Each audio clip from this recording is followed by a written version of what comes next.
Okay, well, good. I'm so glad that we're talking. I feel like the universe has synchronistically brought us together. So Yeah, I love this. I agree. Am I supposed to be able to see you, or is that doesn't? no, nope.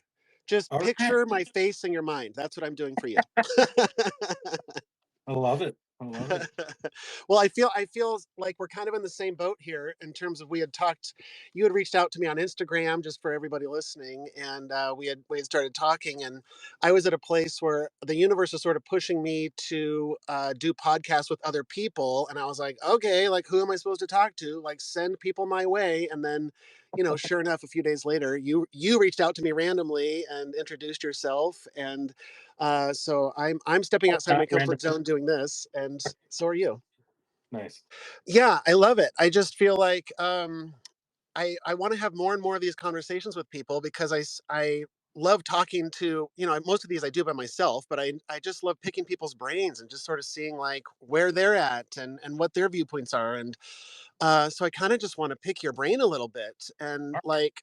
Are you have you always been sort of do you consider yourself spiritual in nature or religious or like where are you at and how did that kind of start for you? Honestly, I feel like it's been all my life, to be honest, and it's just sort of something like I don't like. It feels like yeah, there's been more of a recent activation in the last 2 years, especially. As a result of course, coming out of some major life tense experiences. Yeah. But I mean, as I look back, like when I first started, like a year ago, one of the people in my orbit that I kind of actually started taking classes from gave me permission to start kind of in our WhatsApp group, in that group, like just spouting whatever was on my mind type of Yeah. space. Yeah. And I in that process ended up moving to Instagram for a while. And then that process ended up I dug out one of my old I have a what I call my journal vault. Right. So Oh, and the I've been archives. dreading I'm a journaler. I've been journaling my entire life. Oh, And gotcha. I was reading a lot of my old journal stuff. I'm like, holy crap, I've been thinking and processing and feeling through this stuff for pretty much my whole life. Yeah. But wasn't calling it anything. And that's kind of the one of the things that I was kind of excited to chat with you about. Like, because I didn't like know I was having an awakening, right? And Right. Right. there were other people calling that in my world, like, oh, welcome to your awakening, or I don't know, the Right. way that word kept on entering my life. And Right. Did that word resonate with you, or was it like I don't really resonate with that word? I was cautiously interested, as I guess I am with everything that start because I guess I've always been kind of cautious. That's like I guess I've been a very just the spiritual part of myself, the interested in bunny hole curiosities part of myself is something that would keep popping up, and then I keep stuffing back down. I'll be real. Yeah. Right. And uh, like I was curious to have that safe space of people who seem to have the same energy, and that word Right. like words are helpful, right? The words are helpful to give you a defined container to explore what it's like a safe space to explore. But then the more I was exploring, the more I feel like I don't really even resonate with that word anymore. I'll be real. Yeah. Yeah. Right. Right. Because it's like it's like the more I just have been walking this path, the more I realize where every step and every aspect of my life is an act of is a spiritual act. Really, it's how it feels. And Right. to put it in this container of awakening or a spiritual awakening felt too constrained, to be honest. Feels too constrictive and actually it pigeonholes a lot of things that I because there's things I explore that are I just kind of feel like the exploration then sometimes when you define something, then the space of that exploration stays contained in that container. I'm sitting here just nodding as you're talking. I'm like, I totally agree with you. I've never really liked labels or labeling myself as this or that. And I just kind of, want to explore this or explore that. And Right. um, that's why I called it a cult of misfits because I felt like a misfit. Like I don't really consider myself Christian. I don't consider myself Buddhist. I don't even maybe consider myself spiritual. Like, what does that mean? I feel like I don't want to put myself in any of those boxes. Yeah. And it's funny because then I even go like I can't help but share like I question because yeah I'm a Gen Xer. I came up Mhm. in the grunge world, Nirvana, Soundgarden, like Yeah. Well, I'm from the Seattle area, so like I'm like, yep, yep, yep. The sort of, and that was kind of the anti-hairband world. Sure. Right. Right. Back in my earlier years, loving getting into music, and then I kind of started to realize later in life, well, was I just being too cool for school? Like, yes, I love the angry, like, screw you world, I'm me type energy. Right. You know, it kind of became its own version of what it was, I guess, pushing against. And then I, Right. listen to Def Leppard and hair bands and love it. But like at that age, like if I were listening to anything other than grunge or punk rock, even, or things that were like obviously trying to do the, give the finger to the world type feel, Yeah. I rejected it. And it's funny You that now I'm kind of flipping at this world like, oh, shit, I love it all. I don't care. It's so funny to have that change in perspective, right? But have you always do you consider yourself a rebel? Like, I mean, that's kind of a dramatic word, but like just sort of like not wanting to go with mainstream or trends or not. No, not really. No, not at all. Hmm. Because like it's interesting because I had a lot of, I guess, yes and no. It's always the duality of it, I guess. So it's like, Yeah. it's like, for instance, I guess the one example of that in my past was I went through a phase where I did reject Christianity really hardcore, like where I couldn't even stand prayer at a dinner table. I couldn't take it anymore. I couldn't. Oh. I Did felt you grow up really, religious in a religious household? I grew up Lutheran in a Lutheran household, Okay. Okay. so it wasn't like is Lutherans are pretty chill. I'll be honest, they're my version of. That's what they're known for. Everybody knows the Lutherans are chill. So, but there was that energy of if you don't believe this, then you're going to hell energy. Right. And at the point that I was doing my confirmation, I literally was in tears, sitting in the basement, like stairway, like having in tears, talking to a pastor friend of my mother's, like, I don't resonate with this. I don't feel like that. I can't. I'm Mm, basically confirming my belief that Jesus is my savior. And it's right. like that sentence is one of the things that I never really resonated with because I at the same time was also at that age reading things like Zen and the Art of Motorcycle Maintenance, and I was reading a lot of Yeah. Alan, and I was reading, I started to kind of explore those worlds. Yeah. Like, my best friend was Jewish, and I had conversations with my father who was like, "Yeah, I'm sorry, I know you love your Jewish friend, but she's going to hell." And I'm like, "No, you know what? No, no, I do not. No, no, thank you." Yes. I'm just shaking my head. I had a similar situation. Yeah. But at the same time, I've also been really attracted because I then ended up going to an arts high school. And in the arts high school context, everyone's a rebel. Everyone's Sure. through whatever. But the Yeah. group of friends that I was attracted to the most ended up being a group of really serious Christian people. Mm. In a way, kind of looked at me like I was the lost one. I was the lost child because I was Sure. Bringing you back into the flock. right. But I love them as people, and I resonated with them as how they as far as how they acted in life, what they did with themselves, and I sort of like in a way, and that was my own version of being a rebel, I guess. Like in arts high school, I'm socializing with the group that are kind of the rebels in that context because Yeah. everyone else Definitely. in school is like, especially Christianity, like is like if you're an artist in the arts high school as a teenager in the '90s, you were not. Right. Definitely. Right. So I guess in that context, yes, there's that rebel feel, but at the same time, I've always had this the rebel who also like I love the thing is that I've part of my walk is I have this tendency to just I love you. I love everyone. I love and I don't care where you come from or what your beliefs are. And it's been also interesting to see in the way like that ends up keeping me. I don't have one group of friends. It's always been I have one friend from the punk rock group. I have one friend from the hip hop crew. I have one friend from the like all these different communities of people. And then I just kept on seeing, well, everybody thinks and feels the same crap. They just define it differently and use different words to say it and feel it. Right. Been a weird experience, I guess, in a way. So it's a rebel. Yeah, because I feel like at the core of all the major religions, I mean, essentially, it's all talking about love. I mean, you start looking into all this stuff, or the ancient philosophies or wisdoms, like they're all kind of talking about the same stuff. They call it different things or whatever, but um, in my growing up in a Christian household, I never had that perspective. My perspective was the same as your father's, where it's like, you're either on Team Jesus or sorry to tell you, but you're going to hell. And that was my perspective for into my 20s until I started exploring other philosophies and realizing, oh, maybe I'm not on the right team. Maybe there's maybe there's different perspectives around here. Right. Yeah. And the Did word you find when you started delving into more things of a more spiritual nature, did your family give you any pushback or kind of judge you or try to bring you back to the flock? um honestly not, there wasn't a lot of too much pressure on that. I guess a little bit from my father, but not so much.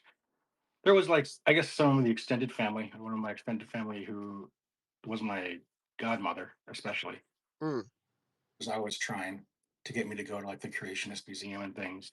yeah. Did you feel like you had to defend yourself all the time to them, or did you feel comfortable in like this is just sort of where I'm at? I'm not where you're at, and we can be okay with that. Or was it hard? I think my way of coping was just completely staying quiet on my beliefs and my feelings. Like Oh, good, I was a blender.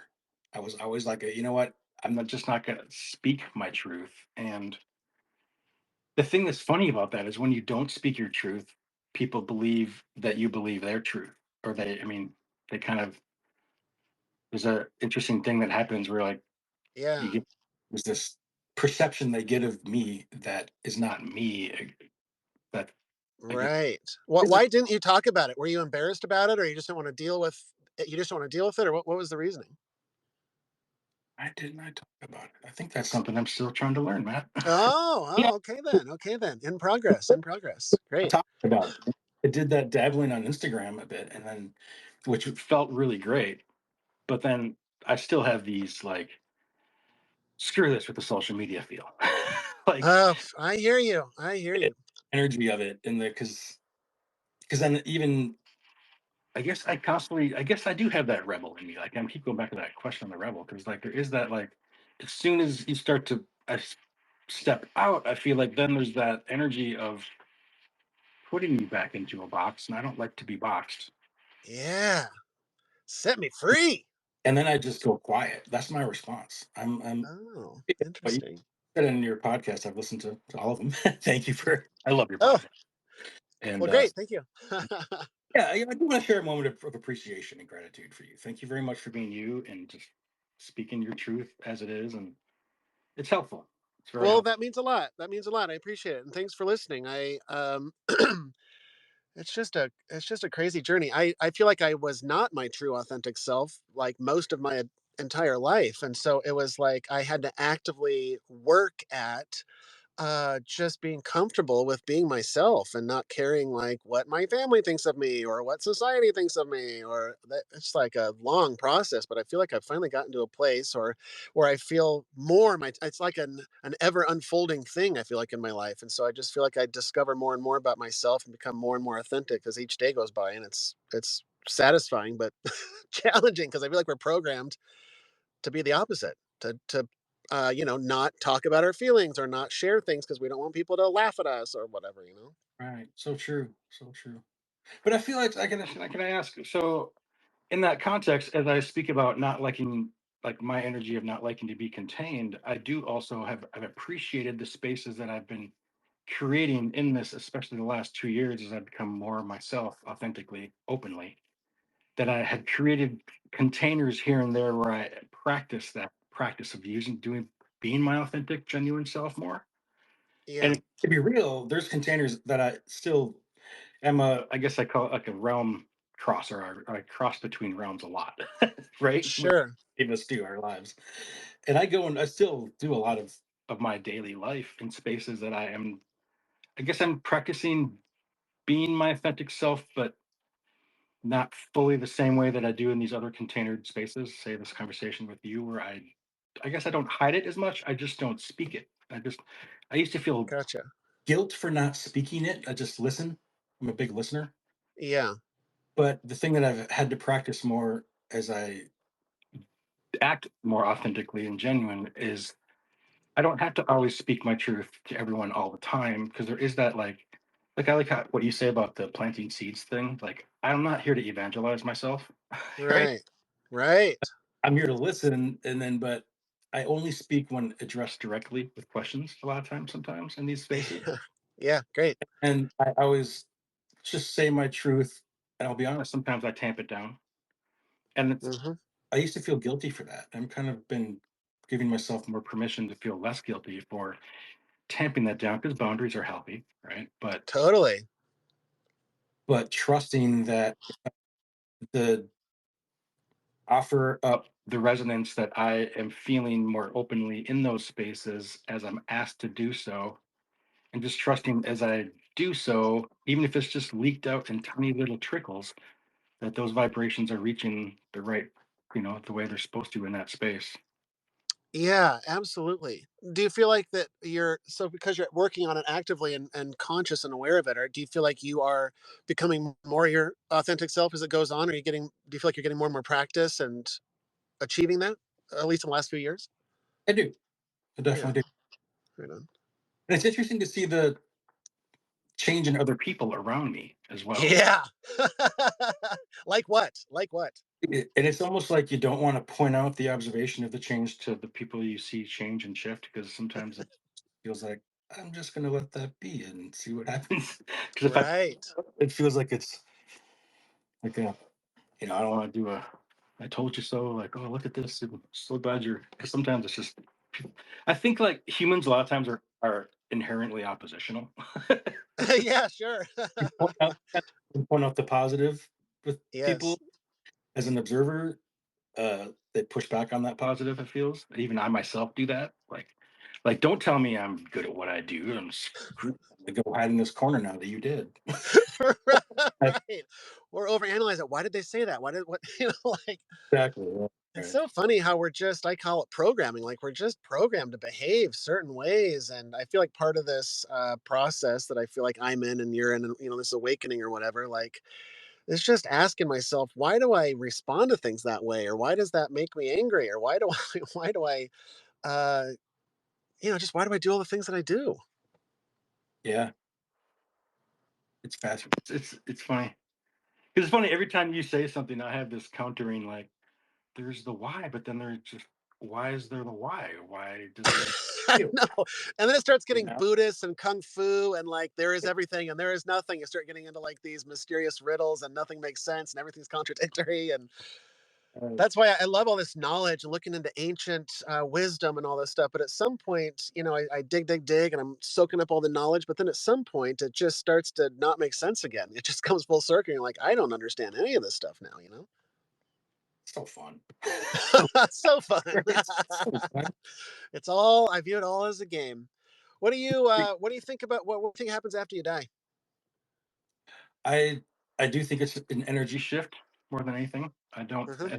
It's definitely just a shift in energy. I Just a mean, transition to the next thing.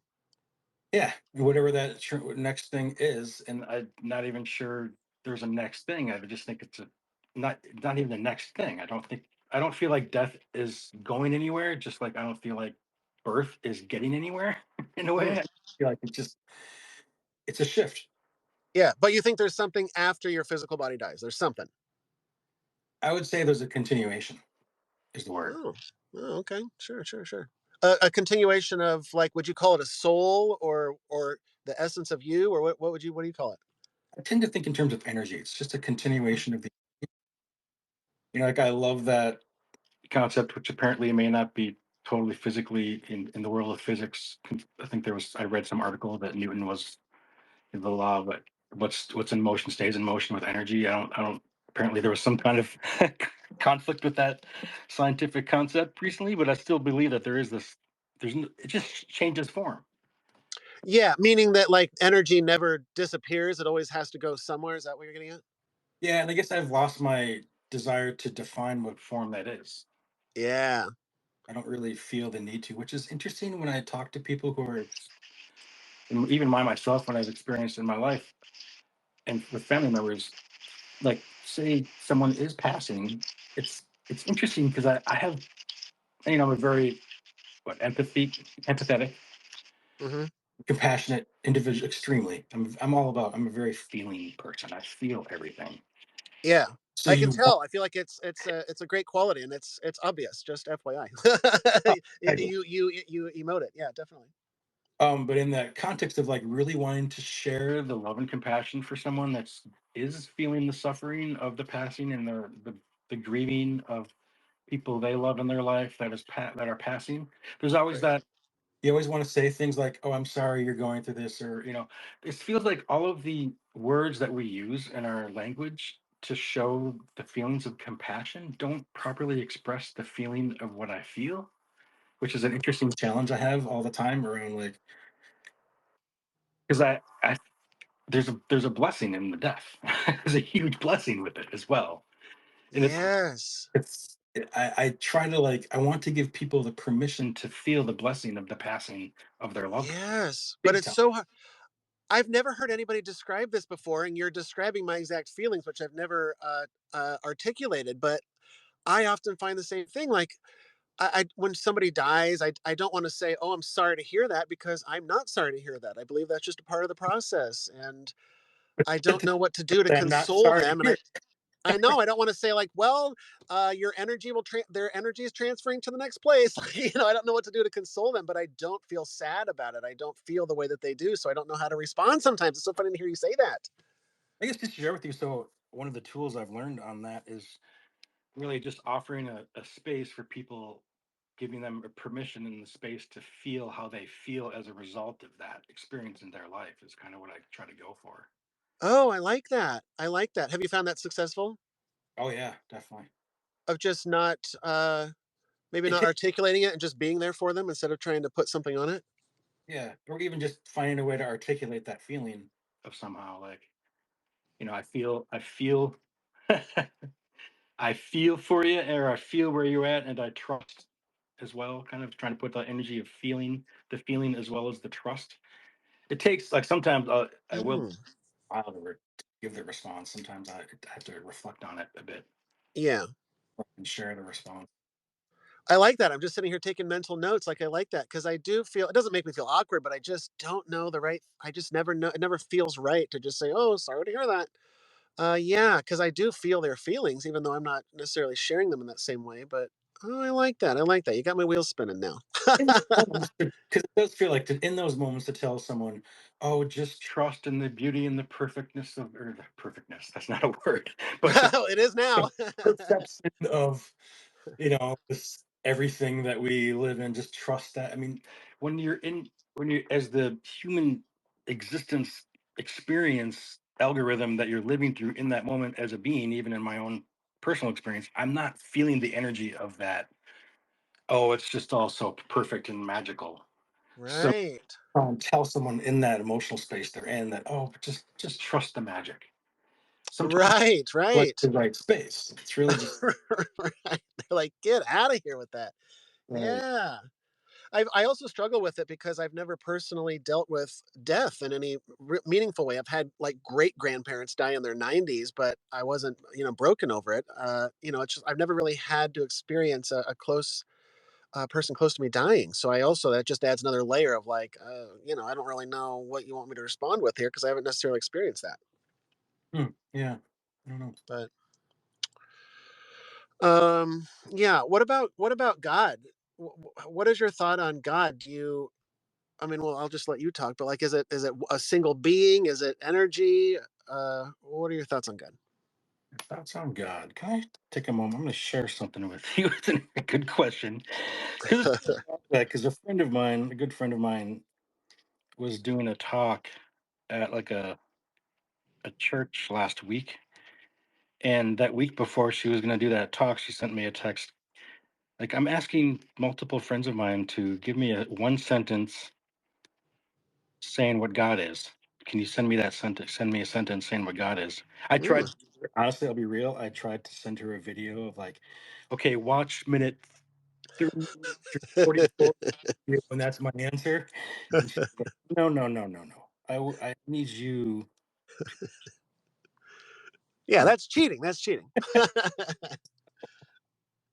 So I'm actually just quickly looking back. I wanted to share that sentence to kind of give you, Oh, okay, great. um, because it's a it's huge, but not huge. It's very within and without. I love the within without concepts, of course. Me too. Uh, It applies to so many things, right? Like it's just wow, we've texted a lot. I gotta go. Jeez, I'm almost there. I'm almost there. it's all good. Yeah, There. my idea of God is just constantly shifting. Like I had the Christian view of it in the beginning, and then it's just sort of like I'm kind of agnostic about it at this point. I'm just like, I don't know. I mean, I have an idea of what I kind of believe, but at the end of the day, like, who knows? Ah, here we go. Wait, just it. Just it. That's it. Jesus. Fingers crossed, fingers crossed. I'm like, as I used to do like radio stuff when I was a teenager, and this is so not cool for radio world. Like, get It's all it. good. It's all good. People nowadays are super patient and have very long attention spans. Oh wait, no, they don't. Oh wait. Which is interesting. Were you involved in the technical aspect of radio or on air or what? A little of both, to be Oh, honest. right on. I Um, dabbled with that too. For I took a radio class back in the day when I was like 19 years old, and just local college radio or whatever, and loved it. yeah, it was a great space. It was a good way, another good way of just kind of practicing uncomfortable spaces. Yeah, well, join the club. Cheers to that. Doing these live videos like scared the piss out of me for a very long time. But like it just gets easier, just gets easier every time you do it. So yeah, well, here's the sentence. Okay, hit me. So yeah, she said, if you close your eyes, what is God? And my response was, so I had to think about this for a bit before I processed that. I don't like the word thinking because I was thinking and feeling, so processing Yeah, through this. And I finally, the sentence I finally wrote was, infinitely expanding love within, expressed without, is a boundless image of is. And I oh, guess well, that's very well worded. Yeah. well, the best way I could say it. I mean, I really feel because it definitely the within without. So infinitely expanding love within, because I do feel like love. There is that love factor that is Right. great transmuter of energy. To what it feels like to me. One of the great helpful, I guess, ingredients of the transmutation of our feelings and energies. Yep, exactly. Do you do you also believe that God is love? Sure, sure, sure. But do you also believe that God is evil and darkness and death, but also light and joy and peace? It's all of the things, or do you think it's that God is mostly comprised of love, from your perspective? I guess that's also why in the second half that I said expressed without as a boundless image of is because I guess I'm going to the mirror factor, right? Yes, I feel like it is. It encompasses all of that, definitely. Sure. That's I guess why can still love people who have really, I guess, in the my life, you could say maybe really hurt me, or I could have said that. I have said that in the past, but now I don't feel that way anymore at all. The Mm, idea of hurt, like others hurting me, is not a possible thing anymore in my belief. And I used to question, is that a trauma response? Because yeah, I've gone through some freaking trauma. But right. is my trauma response to say, well, you can't hurt me anymore? The sticks and stones will hurt, but words will never hurt you. Right. Right. Something along those lines. Yeah. Right. Right. Right. Sure. But no, it really does feel like I've reached a point where I really do feel the embrace of. That's why I'll be honest. Like, okay, before I say this, I love you, Kaylin. I deeply love you. Kaylin will listen to this, I'm sure. Let the record Always, show. every Lots of time love. she's on one of her videos and say, "What's up, Team Light?" I'm always like, "Yo, yo, yo, girl, I love you deeply, but yeah, it's not just light, yo. It's not just light. Like I don't feel like I'm on a team of Team Light or Dark Sure. Sure. because I do feel like it's all just the perfect energy as it's supposed to be.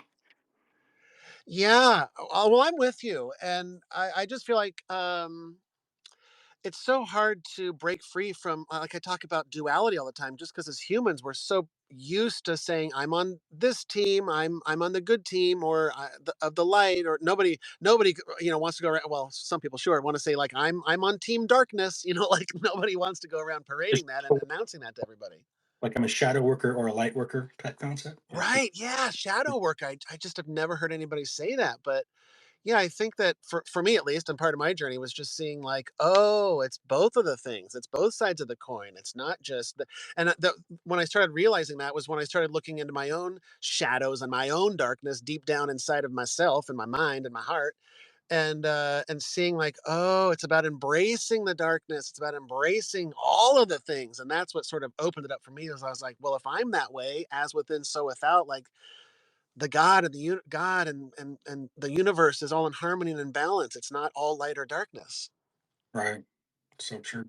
It's such an epiphany though to sort of see things different. And there's no right or wrong, right? Like there's like it's just Right. perspectives, but um yeah, I would talk to my kids about the nature of evil and how that's just a perspective. I mean, I think so many people like to throw around those are the bad guys, that guy's evil, he's a bad guy.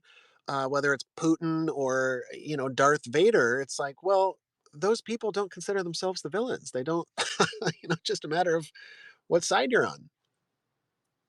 Right. Yeah. Which is interesting. So in this woo woo world, there's a question. There's a constant positive energy push. Yeah, right, right, right. I've observed other people go through and feel this too, where they first really feel like the energy of trying to be positive, and then realize that, well, that's not really the balance point, or the fulcrum, I'll call it. So, Right. so there's this having to notice that. I mean, I, as a daily human, I had an experience even this last week with my son where I was like, I'm a pretty very patient parent, but I did know right in my one of these days where I realized I'm getting really impatient with my son right now, and I'm getting really angry. Like, and I had to really step a moment. I had to consciously take a moment of like, first of all, even tell my son, he's 12 years old. Mhm. So I'm noticing this feeling inside of myself, and I've just noticed how I'm acting on this feeling with you, and I need to be real with you. I was trying to just be because I believe I treat him like he's an adult in some ways. Where I'm just like, this is the full truth of what I'm experiencing, and I think it's fair to share it with you. I love it, and I do the same thing. Love it. Go on. Told him like, dude, I just need a whatever we're doing right now. I need a moment, like just Mm. to process why I'm what I'm feeling. Not even just something why. I'm letting go of why. I don't feel like I need to know why. Just Yes, that's hard for me. Yes. and it's a daily. I mean, yeah. It's hard. But I also believe in the choose happiness concept. Like we have for happiness, there's a choice there to reach that happiness. Right. Yeah, But I mean, when I first started my spiritual journey, I was trying to be Mr. Positivity, like gotta turn those frowns upside down, and I expended so much energy trying to be positive every freaking day, and then right, I sort of had to go through that. It was part of the process, and I had to realize, oh, it's okay to not be Mr. Positivity every day. I can have bad days and be okay with that. I can get angry and it's a learning experience. Doesn't It's all part of the process. you're right. It's amazing. And Yeah, it's Christian to fuck up. I guess is the part part of my language, right? Just like the guilt thing. There's a huge. I don't think, care what religion you come from in the past. There seems to be a common thread of guilt. yeah, And projected as an important part of the algorithm to either to live through as an experience and then choose if we choose to shift. I guess. right, right. I mean, right. Well, I question choice, right? Like we talked a little bit about free will and stuff, but I'm like, I don't know. Do we have a choice here? Do we not? I'm not completely convinced either way, but I'm like, I don't know how these things work, you know? That's a good point. What go ahead. I guess free will and choice. Is that where you're gonna segue into as well? Sure, yeah. What do you think? I mean, I have you ever thought, I mean, you must have thought about free will since we're talking about it, but And to be honest, I'm a big fan of believing in free will, to be honest, yeah, because that's yeah. just where I'm at. And I it's want I want to believe there's free will. That would make things easier, I feel like, for me to wrap my mind around. but with all these beliefs, I will also say, I mean, one of the moments of what I thought was a moment of brilliance or like an algorithm message that I saw. It's all algorithms to me. So kind of how I look at it. Yes. Um, that the word lie is in the word belief, right? And then Mm, in ways you could use that and then choose that as a rejection of beliefs. But I also feel like, well, the lies, the word lies in belief, and I love that fact or note. on the word that beliefs can trick us. But is it really a trick? It's not really a trick. It's just part of the walk, as far as I'm concerned. The perfect part of the walk, whatever the Yes, I'm with you. It starts getting into like mind bending territory, you know, like what are our beliefs and where do they come from? And is it true? Is it like, you know, it's but a lot. But I really believe allowing those beliefs like to change has been a huge part of my path on this. Anyway, just really realizing that just because I believe something doesn't mean that's my belief long term. That's just a temporary experience that is walking me through an experience that I have to. That's not have to. I just am walking through. Mhm. Don't have to. Yeah, well, right. For me at least, and I think for a lot of people, I would attach myself to those beliefs and be like, this is who I am. I have Christian beliefs, I have Republican beliefs, I have these beliefs. Um but then I found like, you know, when I attached myself to those beliefs, then I started like trying to defend them to people. And then I get all worked up when people disagree with me. And these are all things that I like that I had to work through. Did you have to work through that stuff too? Or do you not Yes. work like me? Yeah. Definitely. Multiple every multiple steps of my life for sure. Yeah, Still yeah, doing. yeah. I'm still doing it. It's just part of the process. It's all part of the process, exactly. Well, you keep saying algorithm, it reminds me of AI. Like what are your thoughts on AI? What are your thoughts on are we in a simulation? Like a computer program or an algorithm or a matrix or something? AI. I'm not. I've gone through different phases. I'm currently at a phase where I'm not scared of it anymore. I think I did go through a phase where I'm like, "Holy crap, Skynet's coming!" Blah blah blah. Me too. Me Uh, too.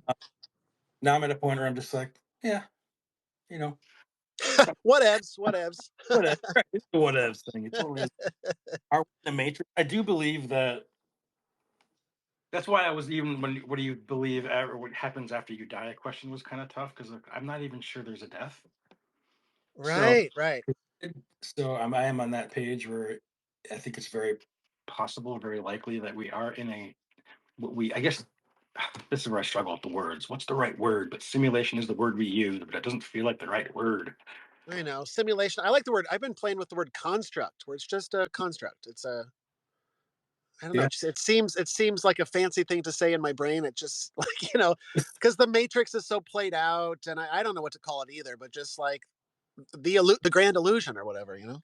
Well, I guess one of the things that keeps me at arm's length with the matrix word sometimes is the disassociation I observe sometimes that you're like, and then because you believe a lot of times the walk of the matrix algorithm experience, I'm going to call it, of Yeah, sure. also includes the NPC concept, non-player, Uh huh. which then to me feels like a disassociation that then those people, those energies, those whatever don't matter to you. And Mm. I think that honestly, like if you start walking down the street and looking at everybody around you as an NPC, that's a that's I don't feel like that's a healthy level of for me. And again, like what's good, what's bad, what's healthy, what's not, I don't know. But for me, in my Totally. experience, it's not a healthy version of the detachment I'm seeking as a for my own healing and growth. Like there's a different version of attachment that I'm trying to let go of. And Right. if you start to disassociate that, well, those people that you see that only like I've seen, you see a lot of things on the social media. It's like, I just don't have time for small chat, for small talk, blah, blah, blah. And I'm like, Hmm. but for me, that brief moment at the cash register of a grocery store, where even if you just have that 2-second eye contact, say a little bit of couple things back and forth, you can feel the amazing shift of energy between that person. And if you walk up to that register and think of the person as an NPC, then you're not that moment, that space, and that reverence. Actually, as far as I look at it, is of that the energy, the reverence and appreciation for their energy, whatever that is, give you that they exist as well. Yeah, I never really thought of it that way before. Yeah, you're making my wheel spin again because now I like because I do kind of think like, well, maybe this is all fake. Maybe nobody exists except for me. Like, whatever. But I don't let it. It doesn't. I don't obsess over it. I'm not like they're fake. They're fake. They're fake. Like I don't. It, I. But I. it would be very easy to do that. So I imagine a lot that might happen to a lot of people, just thinking it's that they that doesn't matter. Have you always been able to feel that energy from people and have that connection? Because I'm asking because I didn't. I had to actively work at it to make that human connection because I feel like as a society we've kind of lost it. Have you always kind of had that connection like that to interact with people? Yeah, I guess I am a feeler at heart, a big time. So Yeah. you always to feel the energy. I've always been able to feel the energy, which often, I'll be honest, hurts. So Mm. that's a part of me that I feel like I do still sometimes, like shut down or turn off at random. You mean it hurts to feel so much? Yes, there's Yeah, a, yeah, yeah. Yep, I but can relate to that. the hurt's okay because now I look at those moment of hurts as in like it is a mirror reflection. It's just Right. of me needing or choosing. See, that's where I do believe choice is part of it because Yeah. I have to consciously shift it into my consciousness. From I think there is a choice to shift things from subconscious to consciousness that I Yeah. don't think is programmed to happen all the time. I think it is part of our challenge or my energies experience here in order to do the healing. There's choices. I choose. Have to see. Stop.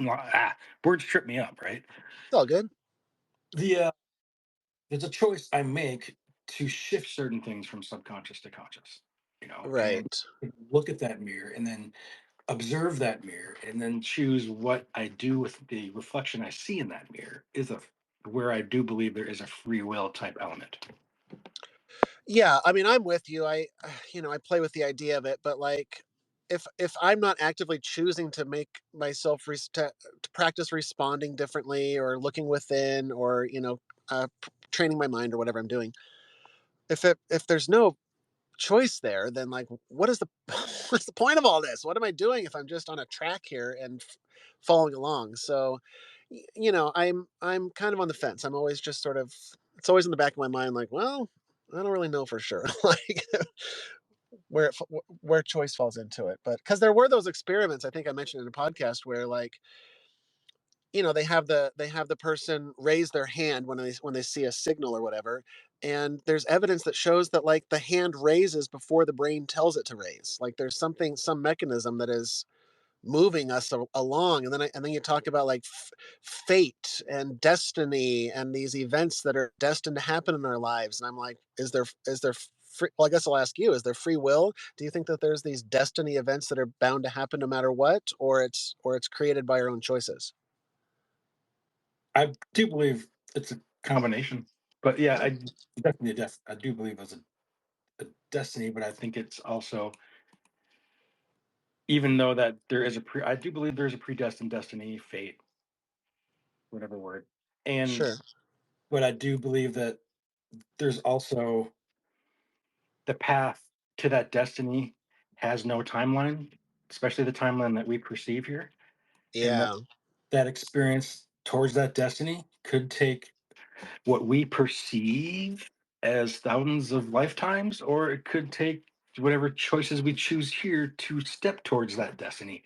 I do feel like that destiny is activated by I'm noticing, or this is the way in my own experience, you know, resonating more with my authentic self or genuine whatever self, or the passions that I really feel passionate about, and exploring the feelings that come up as I step towards those passions, the freaking out, or whatever that, and but there is a choice for me to step towards that passion. There's a step for me that I do feel like there's a choice because I could choose to, and I have chosen at multiple points in my life to sit on the couch, smoke weed, eat snacks. You know, Right, right. like there's a healthy version of that, and there's a not healthy version of that. Right, and it's But all about balance. like, well, we can't judge. Well, at some points there's choices that come out of the judgments that I guess I call some judgments are more like a. It's all coming back to the observation part of it. Like I can observe parts of or things of parts of my experience. I am realizing how it really bring it to the conscious of how I feel. Like Right. the moments I think when you talked about on your earlier podcast about the balance of like like yeah, maybe I'm you know trying, if I do full fasting for this and this, that's like just didn't feel right according to my body, even, so I'm going Yeah.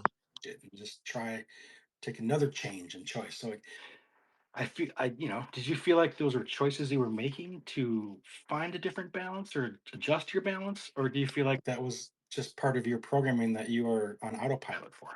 Well, that's the question, right? I, Right. I don't know. I kind of, just to be honest, if I had a gun to my head, I'm leaning towards free will. So I'm kind of on team free will. Like I kind of think like there's a high likelihood that we do have free will, but there's also a chance we don't. So I try to just live my life and not think about like, maybe I don't have any choices that I'm making because I do feel like I've worked at these things or tried to change these things in my life. And so I do like to think, I like to hope maybe that like that I did have a choice in it. I'd like to think that we all have the opportunity to change these things in our lives. So yeah, I kind of, it would make it, because kind of, not depressing is the wrong word, but it's sort of depressing to think that we don't have free will. It sort of sucks the fun out of the experience. Well, I would like to say I'd like to give you permission to feel good about those things that you have, those steps you have made. And Right. are you, does to decide that there's no free will and it's just a program that we are just not even someone else is using the controller, pressing the A, B, and the up, down, left, right. Like Right. we just do whatever's doing using the controller makes us do. But Yep.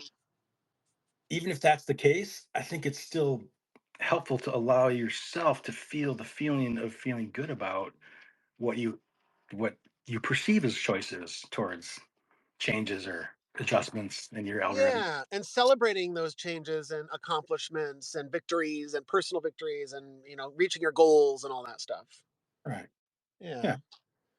Yeah. Yeah, it's hard because when you start diving into some of the philosophies and stuff, they all sort of suggest that the way to enlightenment is to detach yourself from everything, and it's a fine line because I found that once I start detaching myself from everything, it's real hard not to turn into a Vulcan or something, where they're just sort of like an emotionless automaton. Like I am not detached, I'm not attached to anything, and so it's trying to find that balance of like not getting myself emotionally attached to it, but still finding my humanity in it. Well, it's interesting you say that because honestly, in a lot of the I forget which, I wish I could come up with a Star Trek example specifically, but I mean, I'll let one it of slide. the most, I mean, aren't there's multiple episodes of Star Trek movies, episodes, whatnot, where you learn that you Vulcans are perceived as less emotional and they consider themselves less emotional, but there's multiple examples where you realize they show their emotional selves.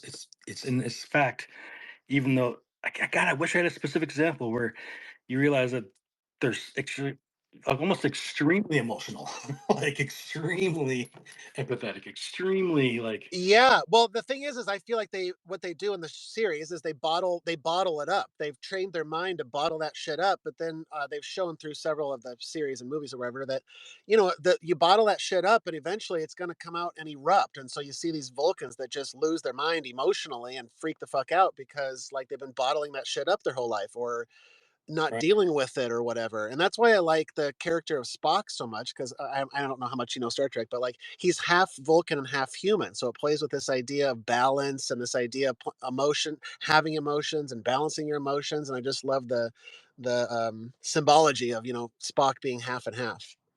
Yeah, yeah, agreed. I love. Well, speaking of Spock, well, we're almost at an hour here. I just want to be respectful of your time. Are you okay? Do you want to wrap it up, or I can talk a little bit longer? I just didn't know where you're at. Longer. No, I'm good. I'm fine. I'm enjoying it. Although Good, it's me too. a I'm having a conversation. great time. These are the I'm having such a great time to be honest with you because I love having these conversations and I don't have that many people in my life that I can have these conversations with without their eyes glazing over or they're just not into this sort of thing, right? And that's okay.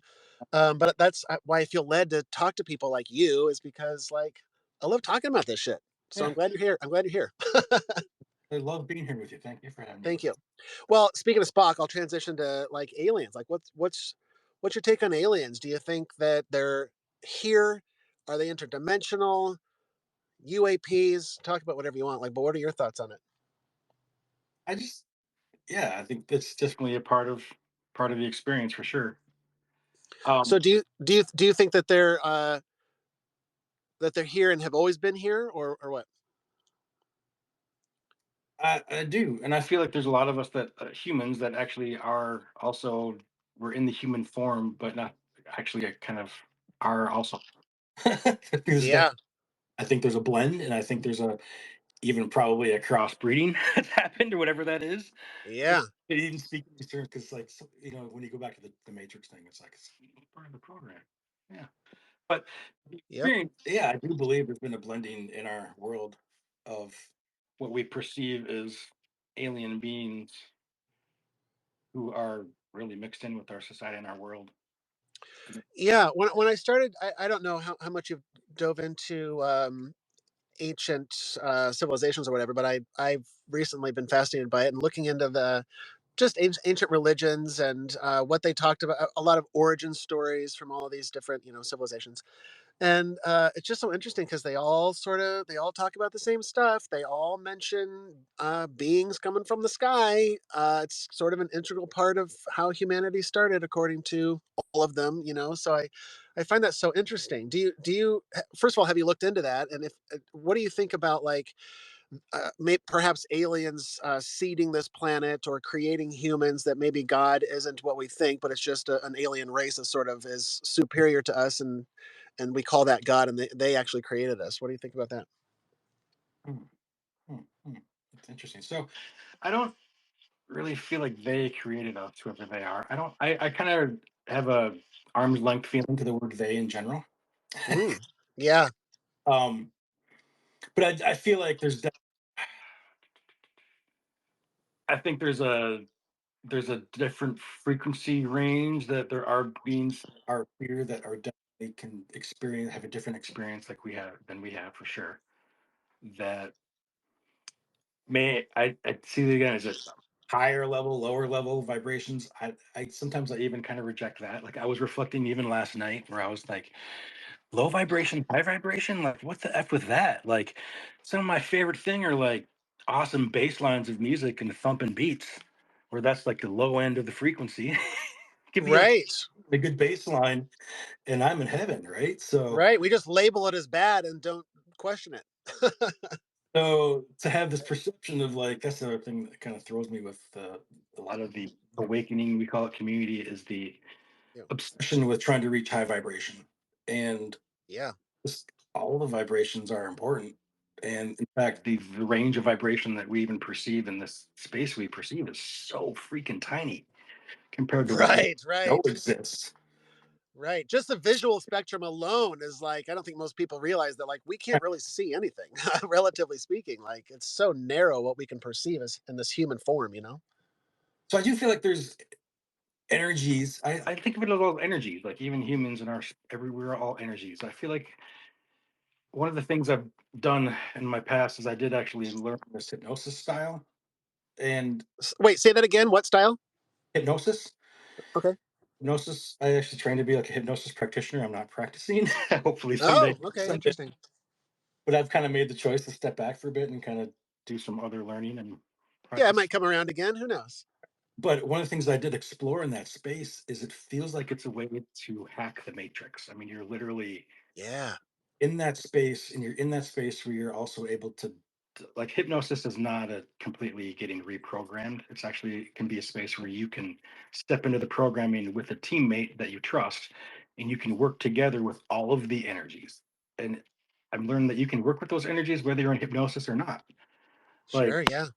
we can shift and change and experience energies any way we choose. That doesn't mean it's super instant, but Right. Right. it's I really feel like in the spaces of hypnosis I explored things like literally talking and having dialogue with, you know, pains in your bodies or emotions that you're experiencing or questions you may have about experiences you're having with family members or like and that you can shift and explore and talk to those entities directly in those spaces and kind of reach your own wisdom, really feeling the energy of the wisdom that we all seek really is within. It's in that space. Or it doesn't even need to be just contained in that space of the stillness. It's like the more I meditate, the more I feel like I realize that I don't need to meditate to even like reach or communicate, touch base with these energies the way that I felt I needed to meditate. So, God, Have you ever explored hypnosis? Either with like past life regression or whatever you call connecting with past lives, or like using sort of a hypnosis to get into a trance sort of state to channel a message from an entity or an alien or god or whatever. Do you know what I'm talking about? Oh yeah, for sure. In fact, so yeah, definitely done some past life experience, both as a practitioner and as an experience for myself with someone with trades, with friends, a trade with my friends, my other classmates. Yeah, great. And that's yeah, done a lot of that kind of exploration for sure, and a And lot of it. what's your take on that past life stuff? Because once we use the term past life, but if time is an illusion, then it's the past, present, and future all happening simultaneously. So like, what does that even mean to say past life? But did you resonate with it when you sort of discovered some of your past, quote unquote, past lives? Did you say like, yes, I was a merchant in Venice in the 1700s, or what was your experience with it? And I guess I don't resonate with the word past for sure, Yeah. but I did resonate with the feeling of the energy of the healing that came out of the experience that I was having, if that makes sense. Oh. The feeling and the healing of it. The it's like one of my I'll just be like one of my past life experiences that I explored in the space of hypnosis was I had experience where I saw what I perceived as myself. And I consider it all perception, to be honest. Like I perceived myself as a Buddhist monk, like in the Japanese history time when they were basically going after Christians and trying to get rid, like go to from town to town and weeding out the Christians, and that kind of period of history where I'm actually was watching and like I was the Buddhist in this town who unfortunately I had this feeling of like they found out about the Christians in the town that I lived in via me inadvertently, and then Mm, into my town and literally just killed the people I loved because they were Christian, even though mm, I deeply love these people. And I feel like felt like to me it felt like that's an example of why, even though I've had the experience I've had around the word rejecting feels wrong, but rejecting Christianity in my own life. But even though as I rejected that version of spirituality, I still am attracted to Christian friends and bring people who are Christian into my life as some of my closest, deepest friends, even though I don't practice the same religion. yeah. And that was a huge learning lesson for me, is like having that experience as a past life, even if it wasn't. And I do feel like it's happening concurrently. Like I don't feel like that is the Right. past. I feel like Right, right, right. Well, so did you think it was more symbolic then, rather than being a literal monk at some point, or like right now? it's interesting, the word symbolic. Yeah, I guess symbolic though feels too disassociative. That's a Oh, word. so but do you think you were literally? Do you think that you're currently literally a monk? That you're experiencing a literal reincarnation, or is meant to just sort of show you deeper truths within yourself? Both. Can I say both? Oh, okay, okay, It's both for sure. okay. Yeah. Interesting. Interesting. Yeah. What's your take on reincarnation? Do you ascribe to this idea that we're on this wheel of time, and that eventually one of these days, if we get our shit together spiritually, that we can get off this wheel of time? Do you ascribe to that sort of thing, or reincarnation? I do, in the context of I feel like it's like for me, like I've learned, like it feels like healing is a core of that, where I've learned this thing. At one point I felt like healing was my mission, but now I've shifted to the point where healing's not my mission. But Mm. I feel like reincarnation, I don't I'm sorry. Did you mean healing yourself or healing others, or what did you mean by that? I feel like, well, healing myself is part of healing the collective, whatever the Yeah, collective is. yeah. Okay, okay, okay. And I guess I feel like reincarnation, I think it's another program that's just one of the programs that's running that Yeah. it's actually a helpful part of the process for me, is to have that like experience of yes, the energies continue and do that. But that's the thing with reincarnation. I feel like it's another version of the energies just continue, however they continue. But that's just one way that I feel like we frame it to make us feel good about that energy continuing, however it is. Sure, right, right. Do you think that you reincarnate in physicality every time, or maybe there's a non-physical reincarnation situation, or what? I feel like it's anything. I feel like you can come back as a blade of grass. I feel like you can come back as a tree. I actually feel like many of us have experienced even what we would consider lifetimes in this space we're in as trees, but trees actually live a lot. I don't know. Or as Yeah.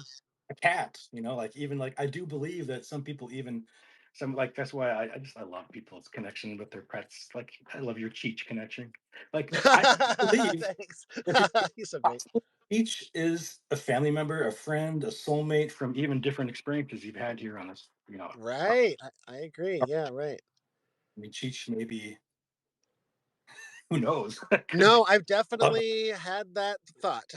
Like there's a strong connection there, and whether or not it's Cheech or the clerk at the grocery store that you connected with, I feel like everybody comes into our life for a reason, whether or not we notice it or understand it at the time. But I feel like whether it's somebody important or just the clerk at the grocery store, I feel like it all has meaning. You were meant to be in their life. I was meant to be in their life at that moment. We were meant to bump into each other for whatever reason. I think it's all interconnected. Yeah, for sure. I do I'm going to speak to that a little bit more. Where I feel like there is a when it comes to even I do we're created in God's concept where even the things that we feel and go through, even what we perceive as God goes through as well. you know Yes. that the that God not doesn't sit in this you know fluffy couch, not experiencing anything that we experience, and is putting us out here to experience it all for it, whatever it is that we are, that Right. whatever energy is, feels and experiences all of the same stuff that we feel and experience, for sure. Yeah. Do you think there's a well, you've kind of answered, I suppose, in a roundabout way, but do you think there's a difference between like your soul or your higher self or God or the all that is? Or is that just a big soup of energy of all the same thing from your point of view? I do actually. It's all a big soup of energy. Yeah, because that's what all the ancients say. That's everything's kind of pointing to that, but it's hard because our minds just create this separation, separation from God, separation from other people, separation from whatever, and I think that it's about programming ourselves to realize that it's not that. It's getting ourselves into a frame of mind and reprogramming that we're all the same thing. It's interesting Kind of because we're the same, we're all different in the same time. The balance of all that. The Yeah, I individual know, like separate and together simultaneously. It sort of makes smoke come out of your ears. is especially someone I've clung to my individuality so much in my life, but then I Right. feel like I'm opened up to let go of that individuality in a way. Now I embrace collective in such a different way, whatever. I know, but it's so hard to make that shift. It's that balance of that Buddhist, mindset of like I am nothing, not in a low self esteem way, of course, but like I am nothing and I am everything, and it's just sort of hard to because you strip away your identity, you strip away who you think you are, and then you're left with like, what the fuck is this? What am I now? Now all these things that I thought I was have fallen to the ground, and it's sort of like it's like a dark night of the soul, right? You sort of strip all that away, and then you're like, well, who am I? What do I stand for? What do I believe? Like, what's going on around here? Have you experienced that? Oh, big time, of course. Yeah, it's just, and it's that balance of again, not trying not to lose your humanity in that process of realizing, like, yes, I'm one with everything, but you detach so much from it, or detach from like, or this, I'm just speaking for myself, like detaching from my sense of self and who I am, and then it's hard to like not lose your humanity in that, I suppose. Hmm. I'm interested by the concept of detaching from your sense of self in your context. Like I also, because I go back to the embracing the sense of self as well in the same breath. Yeah, Detach, embrace in the same breath of the self and of our experience. yeah, I'm just emotionally processing that right now. I'll be honest. right. I know it's heavy shit, right? I don't know. I'll be thinking about that all day long. Identity is huge. Yeah, because well, I guess when I look back at my past versions of my identity, Yeah, there was this definite attachment of that identity defined who I was. right.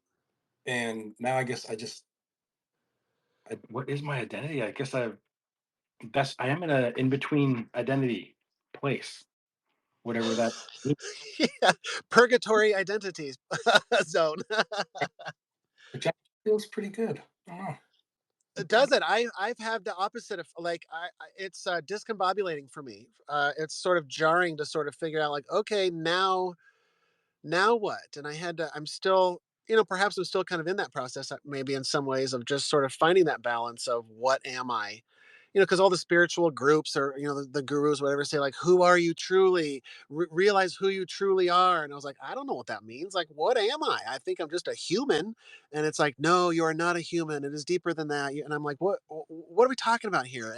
Am I my spirit? Am I God in human form? Like, what's going on around here? Like, I feel like I still haven't really put my finger on the answer to that, and maybe I never will. But the beautiful part is you're all of that. And none of it. Right, right. Like, And you're all intellectually, I get that, but it's hard to reprogram that and accept that. For me. of it. See, I wonder where because I'm into the programming concept where I try to observe the programming I'm in and or experiencing and see where I might want to change the code, we'll say. Right.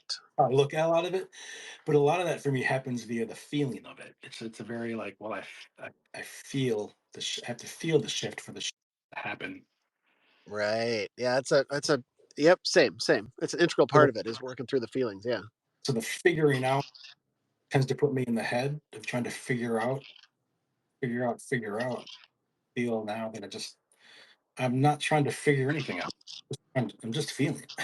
Yeah, yeah, I hear you. I recently had to come to that realization because I feel like I think you mentioned that you're the same, but I'm just very inquisitive. I just want to keep asking why, digging, and yeah, recently the universe was like, look, take a breath. You don't have to have it all figured out. Maybe that's part of the game is being okay with not knowing all the answers and mysteries to the universe. But I do want to share with you a big thank you for being that. I want to figure out why, because one of the gifts it has given you is the research you do around the history of all the commonalities of ancient wisdom and the ancient. Because, like, I'm this person who I'm one of those. I wish I took the time to do the research. I want to do the research. I want to do the research. But at the same time, that's not my space. That's not what I do. That's not what I'm drawn to do is to do the digging. And I want to say big thank you again for doing a lot of the digging that you do and sharing the digging you do so that I can hear the results of your digging and choose what I want to do with myself with the research you've done, but so that it's a gift that you have that you also share with us. And Well, you put a smile on my face. I really appreciate the kind words. Thank you. I appreciate it. But it's like it's not like I'm just doing what I love. I just love researching shit that I find fascinating. And when I first started this spiritual journey, I was trying to emulate all of these spiritual people that I found on Instagram or YouTube and tried to copy them and copy what they were doing and tried to form my life into this or that. I tried, like I just tried all the avenues, all the things, and it just never felt right. And then when I just started just doing things that I naturally love, like researching this shit, it just felt right and natural. And I feel like it's not for everybody, but like, you have your thing that you love doing and use heavy words like purpose, like it's your purpose in life to do it. And yeah, everybody has their own components and everybody has something different to add. And I just love talking about pyramids and, and ancient civilizations. So I'm glad somebody gets something out of it. right. Yeah. Thank you. Thank you. Thank Yeah. you. Do you find that stuff interesting, like the ancient civilizations and pyramids? Oh God. Yeah. Of Yeah. course. Have you always been a kind of a history buff, like ancient Rome and just stuff like that? Always been curious and interested in history for sure. And haven't done all the research that I wish I. It's like it's one of those. maybe I'm beating myself up too much. Like, I want to do more research. I want to do more research. But Yeah, as I, why do you have to do research? What voice is telling you to do that, you know? it's a good, right? But because it's not when I have that time where this is the time that I'm going to do stuff for me moment. That's not what I choose to do. It's the Yeah, research, right, and there's nothing wrong with that, of course, right? Like, and I have that. Yeah, um, shoot, what was I just gonna say? Oh, have you ever dove into the emerald tablets? Do you know what I'm talking about? I do, and I have not. I want that's again on my bucket list. Which Yeah, well, I've been feeling led to talk about it in on the podcast, so I'm going to do some episodes about that because I feel led to. But it's so interesting because that's where as within, so without, as above, so below, that sort of stuff. That's where it all came from. yeah, oh, The wow. emerald tablets are just super fascinating, and well, I guess I won't dive into it too deep here, but just so much of that ancient wisdom and knowledge that's just sort of been there for thousands of years that I've had no I until you start looking at it, you're like, "Oh, I didn't even realize this stuff existed. Like this is really profound material." Yeah, beautiful. I look forward to hearing those podcasts. Yeah, great. Um You're doing the research, so I can just listen to your podcast and find out. yeah, exactly. Well, now I'm all jazzed up about it. Now I'm really on an emerald tablet kick, so I think I'll do it. And like hermeticism, do you know anything about hermeticism or any of that stuff? Like that's all. Okay. I really resonate with the of course. That's Yeah, it's all so interesting. And again, like growing up Christian, like I'd never heard of hermeticism or the emerald, any of this stuff, or mysticism. Or I love looking into like all these religions that have these mystical and magical and alchemical, branches to these religions that I feel like it's like a secret or like an underground thing. Like they don't really talk about it. Like it's the branch of the religion that they don't want to, the ugly stepchild or whatever. yeah. It's funny because as you say the word secret, it's I've been thinking about that word secret a lot recently. How it just feels like everything's an open. This stuff is an open secret. Like yes, it's a secret, but it's out there. It's out there. Right.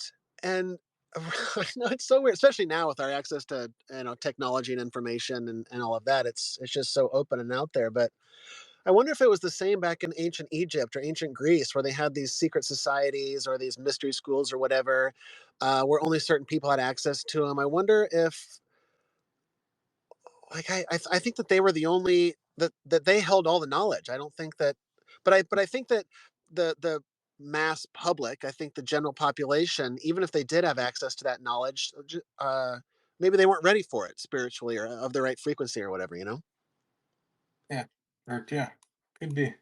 I don't feel. Yeah, I feel like sometimes I feel like though the word secret develops these gatekeeping spaces yeah. where it definitely like join our secret club, be part of our secret society, be a part of our secret group. We know And the real knowledge, not that dumb stuff that they're all talking about. I kind of have a little like twinge in me every time I hear someone say, "Well, they're going to shut me down because I'm saying this out loud." Thing because I'm like, "Well, come on." I think Right. that's kind of BS to be honest. I think so. Just say it, whatever you're going to say, without this, because to me that projects a victimhood around the energy of the feeling that you're putting out there. I agree. They're going to shut me down if I speak the truth, and then it sort of feeds that secret gatekeeping type society You're culture. so funny. Yes, I totally agree.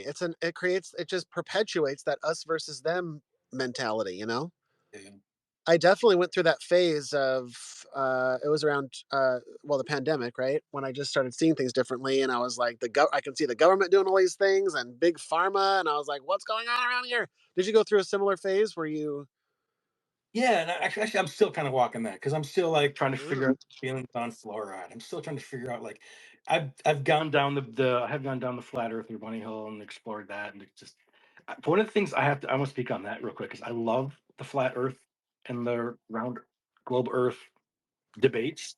Really, yep. most of what I love about it is it activates the energy of like I feel like activating that energy of what's the energy like the conflict is the wrong word, but like energy of disagreements actually helps generate the energies that will shift into more growth is what I like about it. Like I feel like once you poke at things that first of all frustrate people, sometimes activates that energy of changing because I think of the word evolve. in chemistry.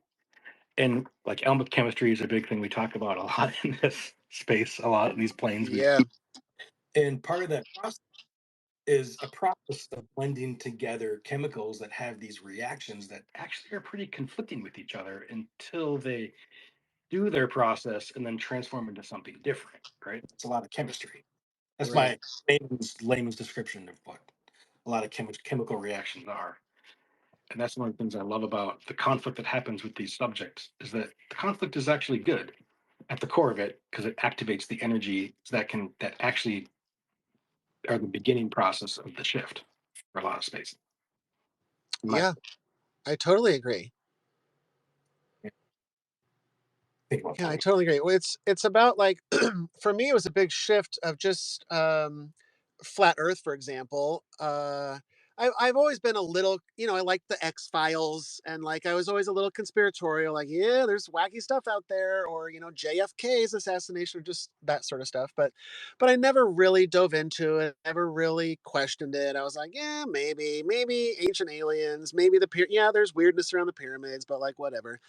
Um, but then I started diving into it, and I started, for me, it was a perspective thing. I started asking myself, like, okay, why do people actually believe the Earth is flat? I don't want to agree or disagree with it. I just want to like, why do they think that? I just want to hear what they have to say, and I'll make my own decision. And I did that with many of these, conspiratorial conspiracy theories. I just wanted to hear what they had to say. Yeah. Did you dive deep? Did you dive into tinfoil hat land or not? I guess I dive into an observer type place. Yeah, I've tend to just observe yeah. and kind of observe where I guess I notice myself sometimes getting too. I read the comment streams and then I get kind of emotional about it because some of the extreme versions of the conflict get to me emotionally. To be honest, Sure, sure. and I process that through a little bit, where the hate and the rage and the anger and the "I'm right, you're wrong" and all that stuff. I don't know. Sometimes it just. I guess that's something I'm still kind of trying to understand why it gets to me so much because does get to me because I do have this. I want everybody to get along feeling. Right. But then, but also asking yourself, like, why do you have that? Why are you compelled to do that? Why do you feel the need to? I'm not, pointing my finger at you, of course, but like, I had to ask myself too, like, why do I care if other people are happy or awakening, or you know what I'm saying? Yeah, oh, yeah, for sure. Because I felt I did feel the need, like I'm relating to you. I feel like I had the need because in the spiritual circles, we're often told like we're on team light. We are waking up the planet. We are the spearhead. That made me feel like yeah, okay, let's do this. Like let's wake the planet up. Yeah, Let's plant seeds. Let's like I'm gung ho for it. And then I started asking myself like why am I trying to control the awakening of the planet? Why, rather than just sort of letting it naturally unfold? Maybe I'll play a role in it, maybe I won't. But I feel like I caught myself trying to force it, trying to become an evangelizer for my brand of spirituality, and like we're gonna wake up all the sheeple and transform into the 5D. And I just had to step back and say like, why am I doing all of that? Why do I feel the need to do that? Not that there's any right or wrong in this conversation, but like, yeah, uh, I just didn't know. I had to ask myself why I was doing that sort of thing. yeah, yeah. Yeah. It's like Christianity too. I just was so programmed to evangelize Jesus and tell everybody that they're just politely warn everybody they're all going to hell if they don't believe what I believe. Yeah. Um, but I do, but it's hard because I'm torn because I do believe that we're going through this consciousness shift on a planet. I do believe that there's a spiritual component to it, and there is light and darkness, and so I think there is some truth in some of that for me. But I just have to continually check myself and my own role in that process. Yeah. Well, like I have to say, like I have a lot of love for Jesus. To be honest, like I feel like now I've kind of come for a circle where I'm like I don't want to reject that algorithm completely anymore. Yeah. To the point that I'll be honest, I ended up watching that show, The Chosen, for like up to season three, and it's Sure. because I completely resonated with that show, but in a different way. Like in between the episodes of the show, there's lots of people talking about how it brought them back to the Bible and their Christianity, and I get that, and I love that. That's great. It's activating people's spiritual selves and however way it Hmm. does. Right? but they're and that feels like it's activating the club in some ways. For a lot of people, it's a club, but and then that's maybe my judgment. Maybe I'm judging. I don't know, No, but I'm with you. Yeah, I hear you. though like that show, even the way they portray Jesus, there's a lot of elements. I'm like, well, holy shit, that's totally in like the stuff. The version of Jesus they portray is totally like the version of Jesus that the spiritual awakening community, whatever that we call it, Right. can totally connect with. Right. Like there's multiple moments in that show. I'm just like, wow, yes, okay.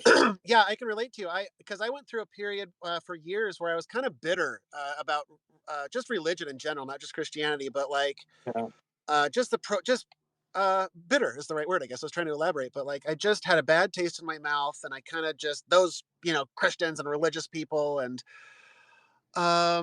yeah, I'm with you in that I now get stuff from all walks of life, but I'll find myself listening to some YouTube videos of a Christian pastor, or some gospel music, or it all kind of resonates how it resonates, and it doesn't matter if it's secular or Christian or Jewish or whatever. I found that now I can get myself to a place where I've sort of dropped the bitterness and realize like there's usefulness for my soul in all of it, and I can resonate with any of it or all of it. That was a shift for me, and I like that. plus I feel like opens up feeling that energy around religions in general opens up the space for energetic vibrational space. Yeah, right, right. There's walks in that space where they're maybe on the cusp of diversifying, let's say, their spiritual experience. Right, right. And so, But I think that's good. I think that's healthy to diversify rather than locking ourselves into this box or that box. I guess for right, myself personally, at least, but like it's good to have those different perspectives. And once I found for my own self that once I started like looking into these religions, like I said, they're more or less talking about the same stuff. Once you realize like they're all kind of talking about love, just trying to be a good human and to, not be a jerk, then like that's basically what they're all talking about, yeah, yeah, right, essentially. you know? Well, for no Oh, other reason than I have to pee really bad, I'm gonna wrap it up. I have to do the same. So I appreciate that. I absolutely, I had a super great time talking to you. If you're down, I'd love to chat again in the future and just like pick your brain again because I love talking to you. Yeah, This was divine. It worked out perfectly. yeah, I'd love to chat more. I love chatting about this stuff with no like other agenda as like I loved having these chats with no other agenda around the conversation. Yeah, exactly. It It's feels just more natural that way. sure. So really, I appreciate your time. I appreciate talking with you, and I appreciate your podcast, and I appreciate you in general. Hey, thank you. I feel the same about you. And anyone listening, I appreciate you and love you I as well. know. Cheers to everybody. Thanks All for right. joining me, and until next time, it was good talking to you. Yeah, have a beautiful day. Hey, you too. Thanks.